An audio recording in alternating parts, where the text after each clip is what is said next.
Katie, thank you. Joining us now is Jim Bianco, president of Bianco Research. Jim, you know the recent theme. Don't even know if it's recent. It's been going on for months. Fade the inflation story. Fade the inflation story. Jim, are you pushing back against that? Yeah, I am. This year's people that are calling for inflation peaked are last year's people that called inflation transitory.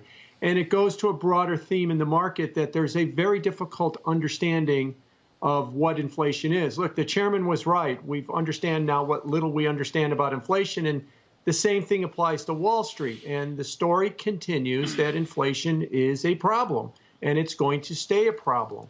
And those that think it might have peaked at 9.1, I am kind of on the fence on that. But more to the point, it isn't going to come down fast anytime soon.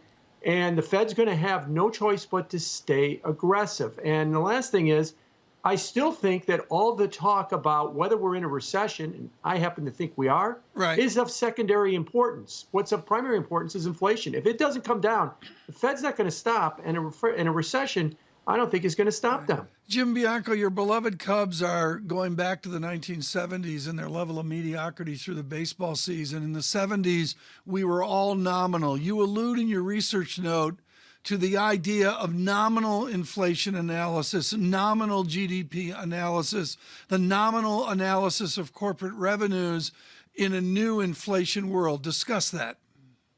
Yeah, so a lot of people talking about whether or not we're having a recession are asking the question, well, if we created 370,000 jobs, how can we have a recession?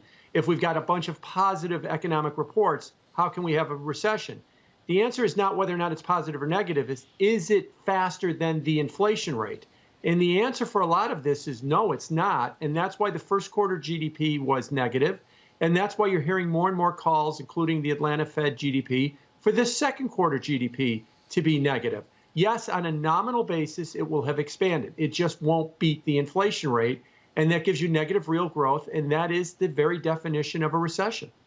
Well, as we talk about, you think the U.S. economy already in a recession. You don't think it'll stop the Federal Reserve in its fight against inflation. Where is that going to put Fed funds when? Because you had Blackstone out overnight saying we're getting to 5% next year, potentially. Yeah, yes, every Fed rate hike cycle has ended, every one of them back to 1950s, with positive real yields. In other words, interest rates above the inflation rate.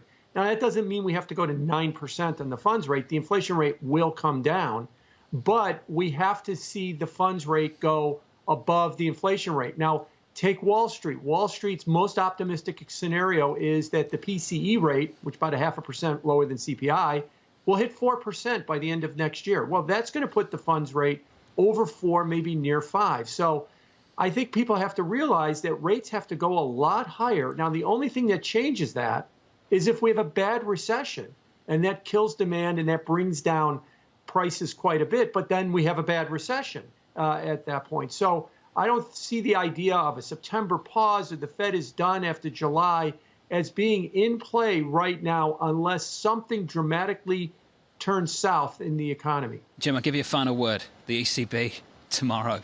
What are you looking for from President Lagarde? President Lagarde, finally getting off the schneid and hiking rates. I suspect that they're going to be like the ECB, and they're going to go 25, and they're going to be very considered and very slow moving. And all the talk about 50 is, while I think they should do it, they won't. They'll move very slow. President Lagarde. Do you like that, Tom? That's a new one. President Lagarde. There we go. Jim Bianco of Bianco Research. Thank you, Jim. It's good to catch up. Thank you. President